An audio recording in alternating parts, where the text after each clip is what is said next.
रिद्धि की सास को हर वक्त अपने मायके का गाना गाने की आदत थी।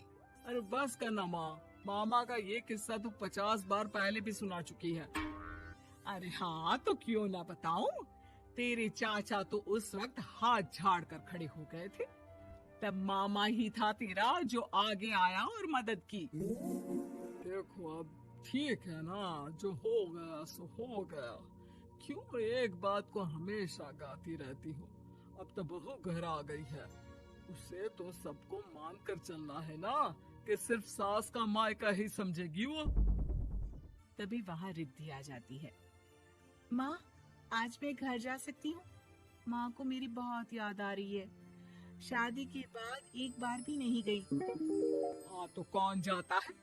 अरे मेरी शादी के बाद जब मैं विदाई होकर आई, इतना बड़ा ससुराल मेरा, खाने वाले 10 लोग और बनाने वाली मैं सिर्फ एक। ऐसा लग रहा था जैसे सिर्फ खाना बनाने के लिए ही ब्याह किया है। वो तो मेरा भाई था, गांव से एक काम करने वाली चाची को भेज दिया जो मेरा हाथ पटाती थी, और उसको पैसा, खाना, कपड़ा, रहने के लिए कमरा, वो सब किससे दिया था? तुम्हारे भाई ने। ये मामला रोज का था।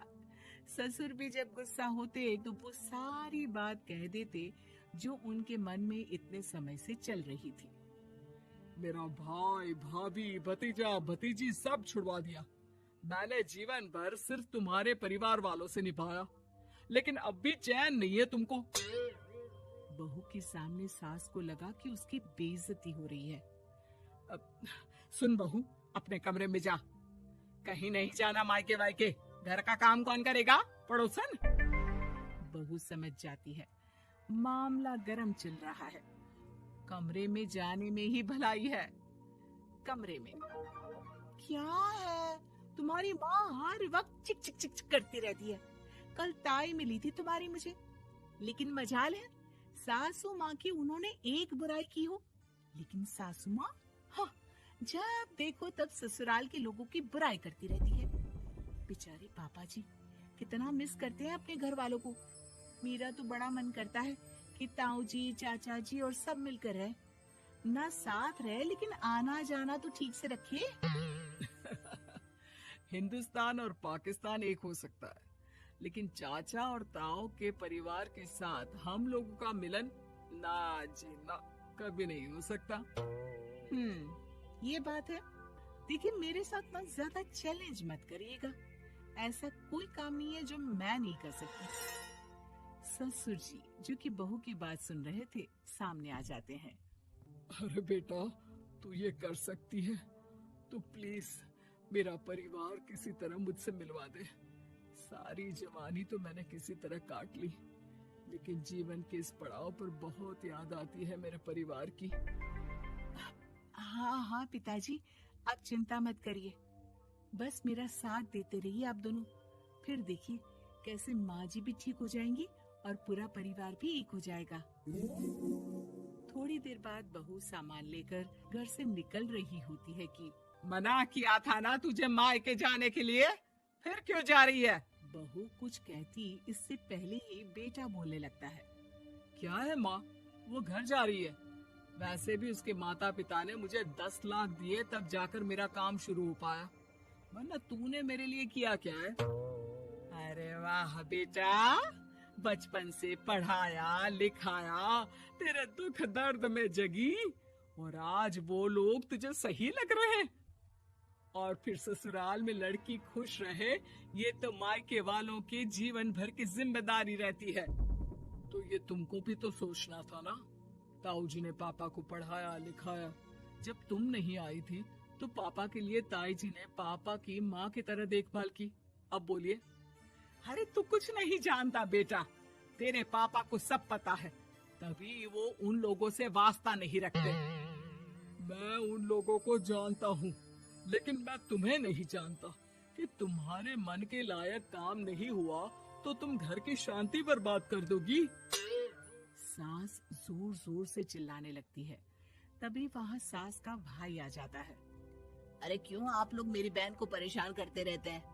पहले ये जीजा कम थे, जब बहू भी आ गई। बहन, मैंने तो 30 साल पहले ही बोला था, अपना हिस्सा ले और छोड़ इन लोगों को, चल अपने साथ। बहू समझ जाती है कि मामा ससुर की नजर किस पर है। देखा, तुम लोग मुझे अकेला मत समझना, मेरा भाई खड़ा है आज भी मेरे लिए। बहू मायके जाती है और आते वक्त साथ में एक नौकरानी ले आती है। अरे बहू, कुछ खाने को दे दे।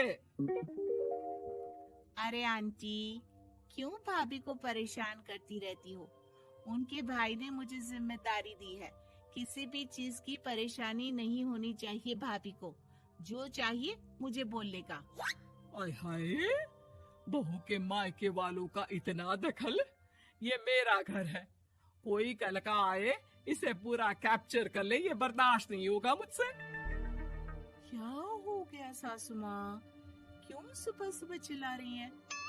चमेली, ओ चमेली, क्या कहा था मेरे भाई ने तुझे? अरे दीदी, बहुत तेज है आपकी सासू माँ, मैंने तो बोला कुछ चाहिए तो मांग लो मुझसे। अरे निकल यहाँ से, घर को रेलवे स्टेशन बना रखा है, जो देखो वो घुमा जा रहा है यहाँ से वहाँ। ये कहीं नहीं जाएगी, ये जाएगी तो घर का काम कौन करेगा? मैं। हाँ, और क्या करती है बहुएं, घर का काम ही तो करती है, इसमें नया क्या है? तभी वहाँ ससुर जी आ जाते हैं। हाँ, तो यही बात तो तुम्हें भी समझनी चाहिए थी ना। आज बहू के मायके से नौकर आ गया तो तुम्हें बुरा लग रहा है? अरे तो उस वक्त गर्मा गर्म खाना तो सबने खाया ना, ऐसा तो नहीं है कि मेरे मायके का नौकर था तो सिर्फ मेरे लिए बनाता था। अरे निकालो इसे, फिलहाल बाद में बात करती हूँ। सास का गुस्सा जोर से नौकरानी पर फूटता है। तभी वहाँ बेटा सामान के साथ आकर खड़ा हो जाता है। चलो रिद्धि, तुम ठीक बोलती हो, मेरी माँ को तो हम लोगों की कोई फिक्र है ही नहीं, ये तो सारा दिन सिर्फ अपने बारे में सोचती है। और देखिए, मैं अब से कह रही हूँ कि अब से इस घर की तरफ आपको देखना भी नहीं है, नहीं आना आज के बाद इन लोगों से मिलने। हाँ, बस कभी कभी दिन में 2 बार मिलने आ जाओ। नहीं, बिल्कुल नहीं। ससुर झूठा नाटक करते हुए। मेरी बीवी ने मुझे मेरे ही परिवार से दूर कर दिया, आज बहू मेरा इकलौता बेटा दूर कर रही है। हाय, कैसे जीऊंगा मैं? वाह, वो भाई जो आपको बेटे की तरह मानता था, उन्हें छोड़ने में तो दुख नहीं हुआ, आज खुद का बेटा छोड़कर जा रहा है, तो कैसे जीऊंगा? बड़े आए। अब सास समझ चुकी थी कि उससे गलती क्या हुई है। मुझे माफ कर दे बहू, अब मेरी समझ में आ गया कि अपनों से दूर कर बीवियां पति का भला नहीं बल्कि उन्हें जीवन में अकेला कर रही है। मुझे माफ कर दे, मैं अब सबसे माफी मांग लूंगी। ससुर जी दूर से बहू को थम्स अप दिखाते हैं।